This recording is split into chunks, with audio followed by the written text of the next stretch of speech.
Хората разбраха, че няма кой да им помогне и ще протестират, докато ги чуят горе в Министерски съвет и господин министър-председателя. Ние вярваме в него, че само той вече може да ни помогне. И наистина цялото село се моли към него да ни помогне. Тежко, ама на господин министър-председателя всички вярват в него, надяват се като един супермен да дойде да помогне. Просто народа вече няма кой, цяла седмица стоя на улицата. Да.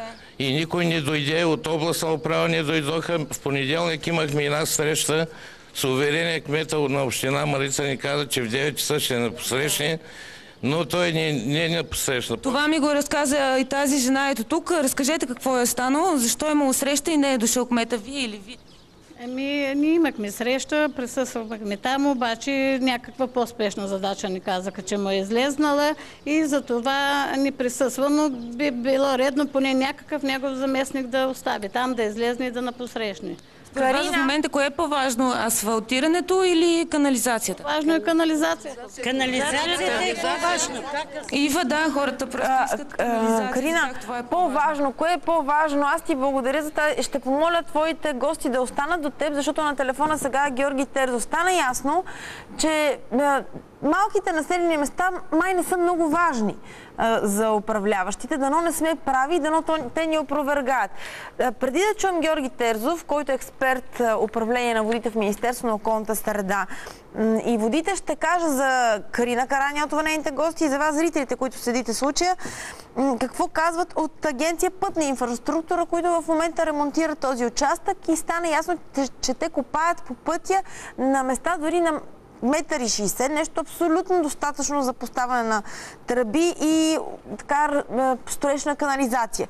Но чета ви официалното писмо на Агенция Пътна инфраструктура, което получихме в отговор на нашия въпрос.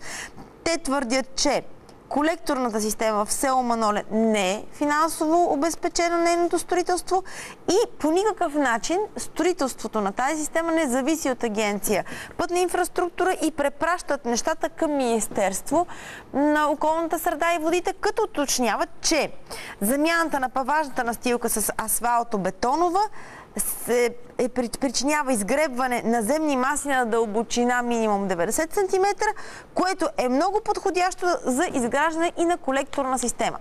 И сега казвам добро утро на Георги Терзов, експерт от МОСВ, за да разберем и позицията на Министерството. Добро утро, господин Терзов. Добро утро на вас и на вашите зрители.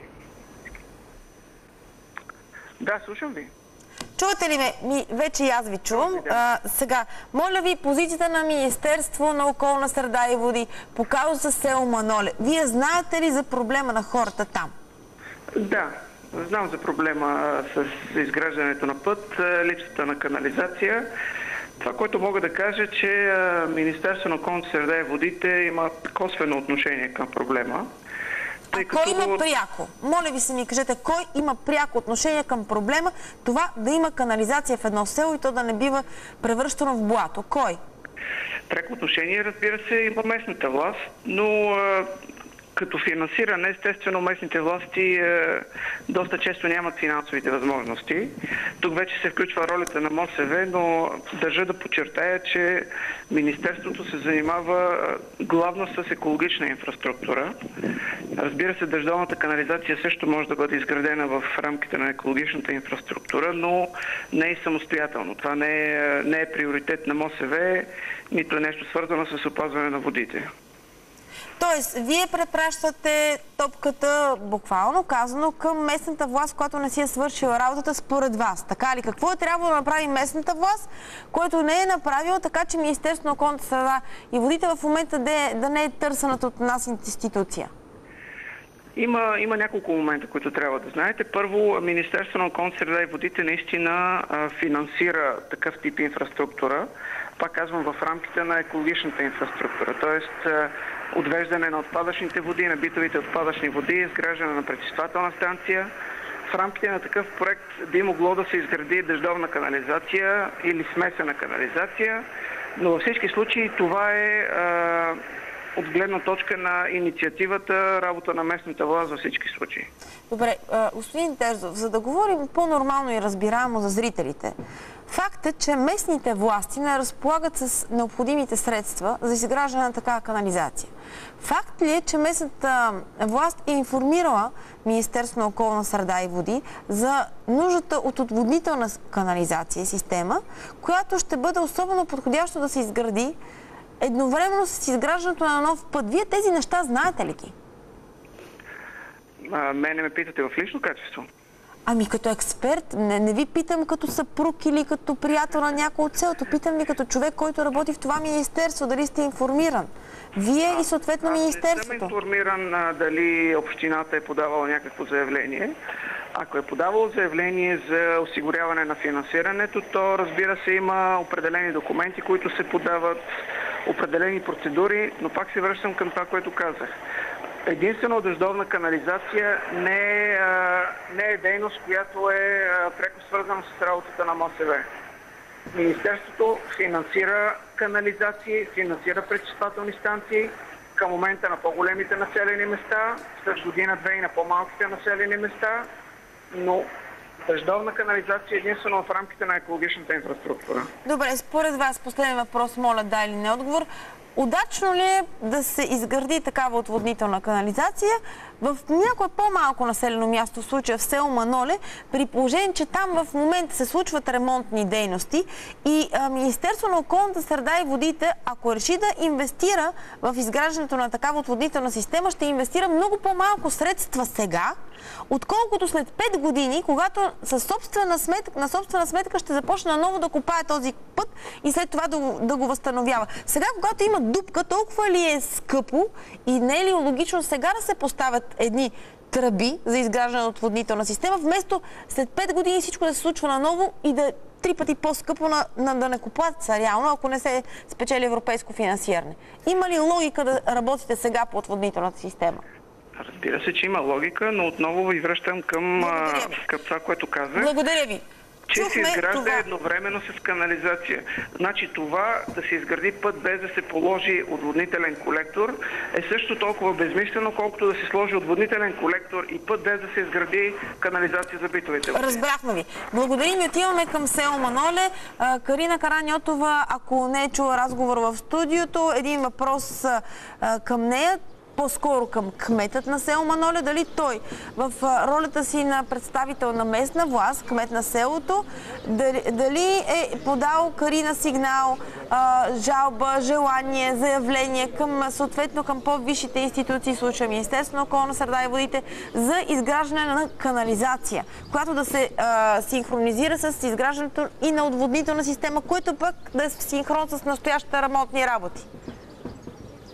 Към кого се обърнахте? Къде ударихте на камък и някой помогна ли? Историята за рехабилитация на този път е много дълга. Още 2006 година, даже колкото е нескромно да звучи, аз съм един от инициаторите, който на сесия на Общински съвет 2006 година поставихме въпрос, че ако пътя на отпадъците ще е Пловдив-Шишманци, минава през Маноле, трябва да се пристъпи към рехабилитация.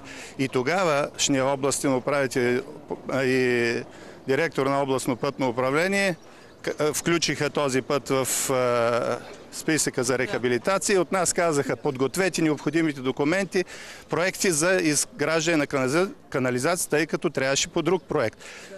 Общината финансира над 200 хиляди лева само в изготвяне на проект на готов за цялия остатък от канализацията в селото, включително и този път. И същите проекти бяха внесени в Министерството на околната среда по оперативна програма Околна среда юни месец 2009 година, влизайки в сила това. Вие чухте сега те какво каза, че евентуално би могло да се включи в проекта по околната среда, но това не зависело от тях. Въобще не получихме конкретен отговор. Сигурна съм, че същото и при агенция Пътна инфраструктура. Кой страда от всичко? Страдат данъкоплатците, които от години нито имат хубав път, нито имат канализация. Дори едно момче, което ми писа във Фейсбук, ми спомена, че хората са били заплашени да не протестират повече. Тоест, щом има заплахи, може ли да се говори, че има подкуп, че поръчката е дадена и че няма какво да се направи. Повече ще се направи пътя без канализация и всичко ще приключи, хората ще се откажат. Аз чух мнението на експерта, който също подкрепи моето становище, че недопустимо е да се изгражда подобен път при изкоп минимум 90 см до 1,15-20 да не се изгради канализация. Наистина е недопустимо. Хората споделиха, че ще продължат да протестират. Казаха, че дори ако се налага, ще отидат и в София. Благодарим ти, Карина Караниотова, която ни запозна с проблема на едно малко населено място, в което обаче също живеят хора. И това е пък нашата аларма към управляващите, да не забравяме онези хора в малките населени места, за които може да се погрижим доста евтино, разбираме от случая, който коментирахме до момента, случай, който няма да оставим просто така с една жива връзка. Ще продължим да търсим отговори и отговорни за това, че нещата се получават по този начин. До тук с темата. Защото следва новини в 9 и след това, разбира се, рубриката Сладки приказки с Жана ще бъде много музикална днес тази рубрика и нейната среща. Много приятна, така че останете с будилник и след новините в 9. Хубав ден, хубава седмица. Очакваме отново в ефира утре 7 без 15.